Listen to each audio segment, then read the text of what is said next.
Hello. Hello, everybody. Welcome to Ask Karl G, Confidence Riding Horses, episode 13. So, we're going to start off with a question that's come in from Charlie. So, we're going to get straight into the show. Let me just pop in the chat. And then I've got a little version. Next, Control V. Put it in an easy context. So, there we are. I hope you can all see that on your screen.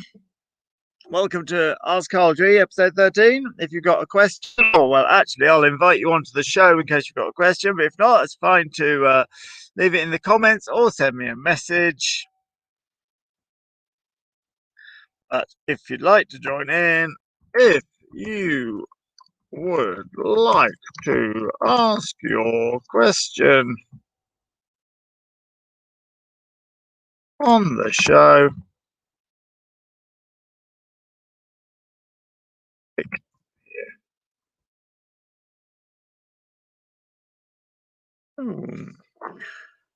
hey, lovely. Thank you all for joining. Hello, how are you? So let me just ask this question from Charlie. Now, Charlie, we're going to do our very best to answer this question, but obviously it won't have the personalization and context that you might require, but it will apply to so many people. It's a common question. So in total, it was, Dear Karl, how can I get over confidence issues following a fall? I've tried everything and I just can't move past it. Following a nasty fall, sorry. I've tried everything and I just can't move past it. Done your confidence rider course in the past, which was brilliant. Unfortunately, fall occurred after this and don't know what to do. In fact, maybe that will all fit in. Oh, well, maybe it fits in. Okay, lovely. Get this ever such lot. So, how can I get overconfidence issues following a nasty fall? Now, this is from Charlie. Charlie, I'm not saying that it wasn't a nasty fall. But a lot of the time, a surprising lot of the time, people write to me about this nasty fall and they weren't injured. In which case, it wasn't a nasty fall. Sorry, but if you fall off and you don't get hurt, that doesn't count as a nasty fall. It can count as a scary fall. I'll have that. Yeah, if you find it scary, you find it scary. It also counts as a normal fall. People do fall off. They fall off all the time. There's 3 million leisure riders in America, 1 million leisure riders in Britain, and another million scattered around the various parts of the world that do leisure riding. Each of those 4 or 5 million people go on hundreds of rides every year. So that is hundreds of millions of rides over a few years. That becomes billions of rides where people fall off, fall over, fall all over the place. And you know what? They don't get killed because if they did, we'd know that riding horses was much too dangerous and you shouldn't be doing it but that's not what happens. Most of the falls that I've had, I rub my bum and get back on. Because I've fallen off quite a lot, I know that most of the falls are absolutely fine. So a lot of the time, I get people exaggerating how nasty their fall was in order to import over the emotion so that I, as the person they're speaking to, fully understands what they were feeling. I was doing a rider confidence course and it was at the beginning of the day. And at the beginning of the day, everybody's desperate to tell you their nasty fall. And I think that's an appalling start to the day. It starts the day in a real downer. And so I start by talking about how not positive thinking, as in falls don't happen. Falls do happen. Well, we start off by saying they usually don't happen, which they usually don't. But when they do happen, you're usually okay. for the vast majority of the time. Most of the time that you walk down the stairs, you don't fall. But when you do fall, you're usually okay. And then we work it down to the bit of bad luck, which accompanies any activity in life, including getting out of bed. But it was the start of the day, and my general flow was completely brought to a crashing halt by this woman saying, "Well, my problem isn't me and me falling off." When I saw my son fall off, it's the most horrific thing ever. Whereupon I thought, oh no, I haven't encountered this before. I haven't got a ready-made answer.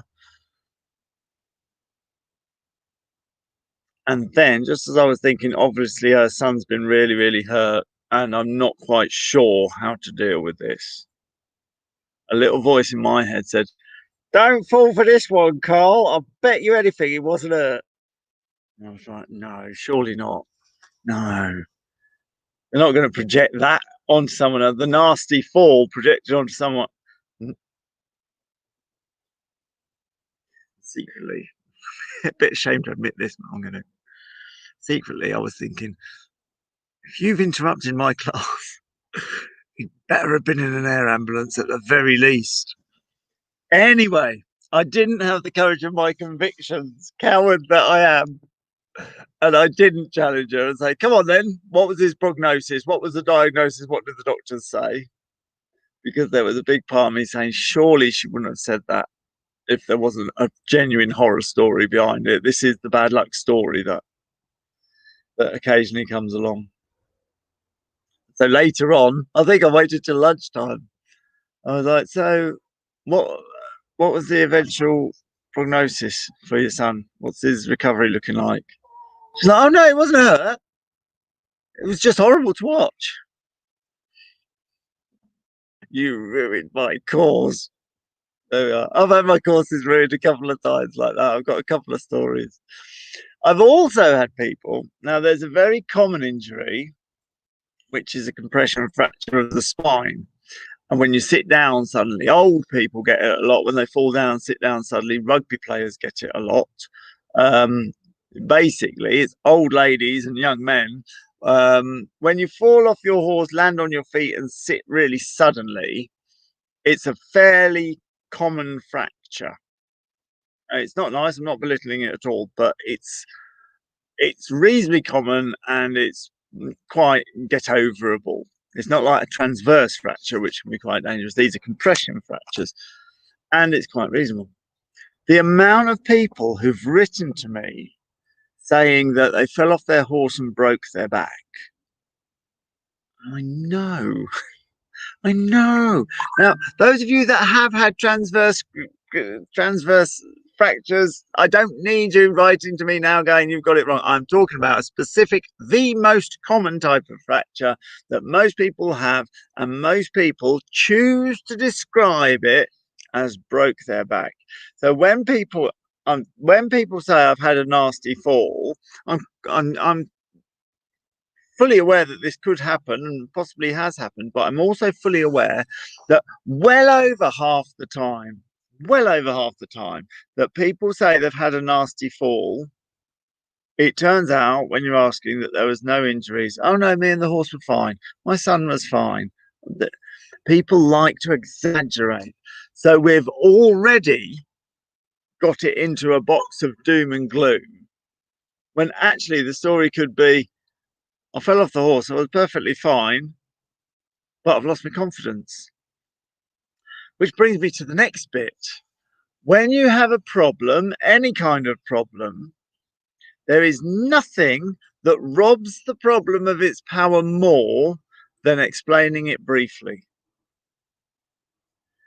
If your problem is, "I need to make more time to do my emails,"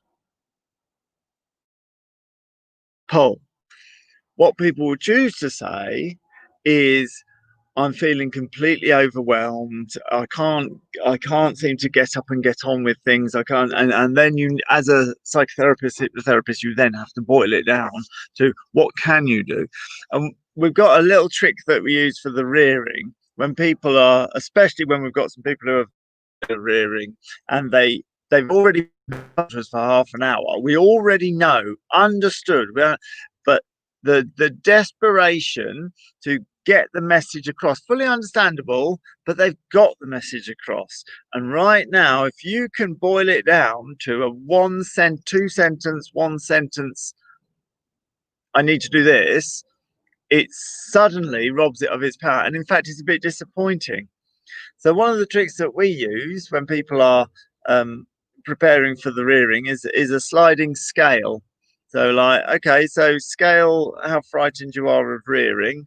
If 1 is not, 10 is absolutely terrified, then what's your number?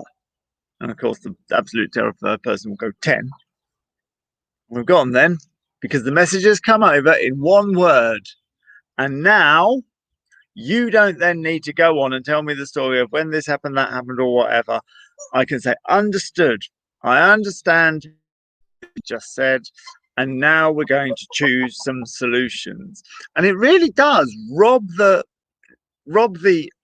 problem that we spoke about in powerful, picturesque, descriptive terms. Rob it down.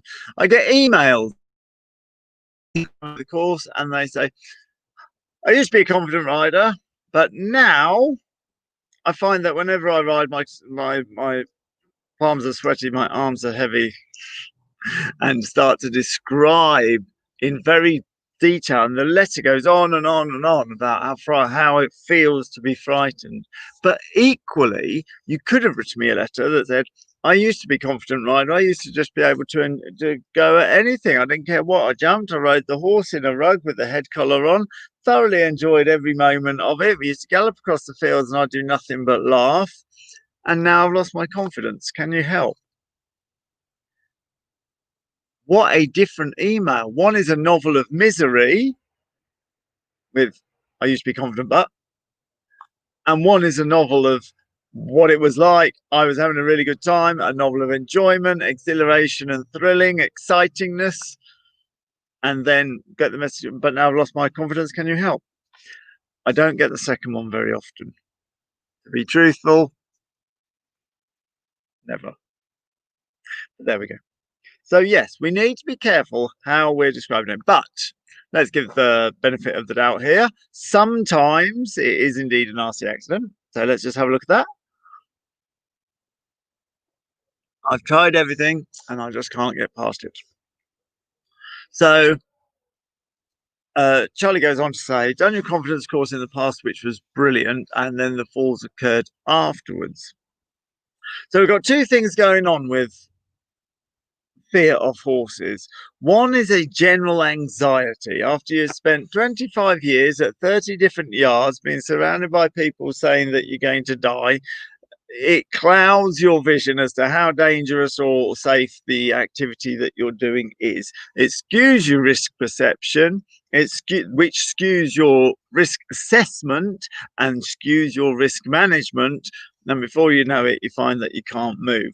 This is a general background anxiety which closes in your world. This applies to life as well as horses, but horses.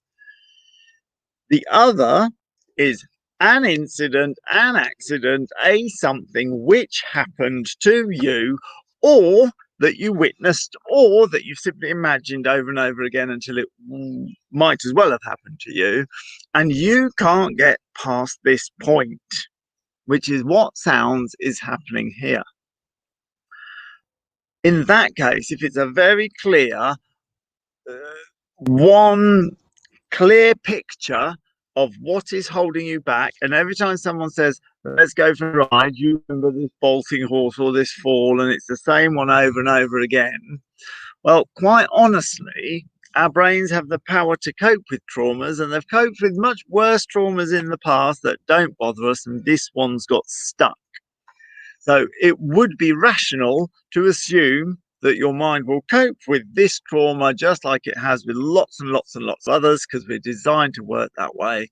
And to have that trauma stuck and playing over and over again is irrational. It doesn't make sense. You're not going to be in that situation again. You should get over it. So if there's something you should have got over and you're not getting over it, and life is arranged perfectly capable that you can get over it, and you're not getting over this fear that isn't going to happen again, then that's irrational. It's irrational. Even though the fear was real at the time, the fact that you haven't got over it and are now dwelling on something that won't happen again is an irrational fear. And does anybody know, class, what the name for an irrational fear is? Phobia. So what we've got is the beginnings of a phobia, and it doesn't matter that some phobias are entirely imaginary, that you're scared there's clowns under the bed or aliens are going to come and abduct you, or somebody I knew had a fear of mashed potato. Doesn't matter that you've now got a fear you can't move past of a bolting horse, falling horse, whatever. That doesn't matter. The point is you should have moved past it. We've got the abilities to move past it. Our brains are designed to move past it. So what we're developing is a phobia of a situation which isn't going to happen again because I'll do something different. And there we go. So we've got this fear. It won't leave. It's an irrational fear, which is called a phobia. So it's really simple. Pop along to your friendly neighborhood hypnotherapist. Dealing with phobias is their bread and butter. There is nothing new that you will say to them about phobias, and it will be dealt with in one session. Personally, when I was a hypnotherapist, I like to take 3 sessions over it. But if you go along to your friendly neighborhood hypnotherapist, explain to them that you've got this irrational fear that you can't let go of, and in 3 weeks' time, that particular incident, that particular horror film that plays in your mind every time someone says, let's go out for a ride, will never, ever bother you again. And that'll leave you free to deal with your general anxiety that's produced from all the people all around you, which you can do by listening to my videos and reading my book and listening to my hypnosis and doing the work. There is a fourth part. I do have people, this made me laugh, I do have people saying, writing to me going, Karl, listen to your hypnosis. I've sat and listened to your hypnosis. And still don't feel confident about my horse. And when I write to them and I say, well, let's have a look at your lesson plans then, because maybe you're taking the bite sizes too big.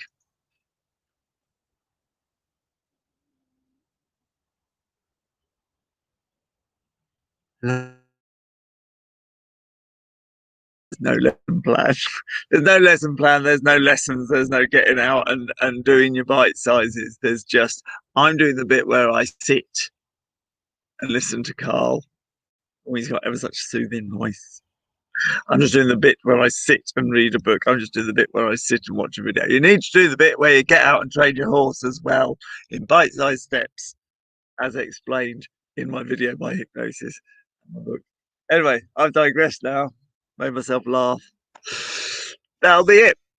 I hope this has helped. If you have a question, then feel free to pop it into the comments, pop me a message, or indeed come on the show and get a little bit of personalization and context. I am sure that this question here has resonated with a lot of people, which is why I'm so glad to do it. Lovely, thank you very much. The latest, oh, I should have brought it. Oh, rubbish marketer. The latest artwork of Lumi is now on eBay by Scott Russell. Phenomenal artist. The detail is utterly ridiculous. I must put a post on here actually. I don't know how many days are left to go, maybe 3. It's a ridiculously beautiful piece of art. It's just amazing. If you put Luminoso by Scott Russell portrait or words to that effect into eBay, you'll get a chance to own this incredible work of art. Thank you very much, everybody, for listening, and we'll see you later. Toodaloo.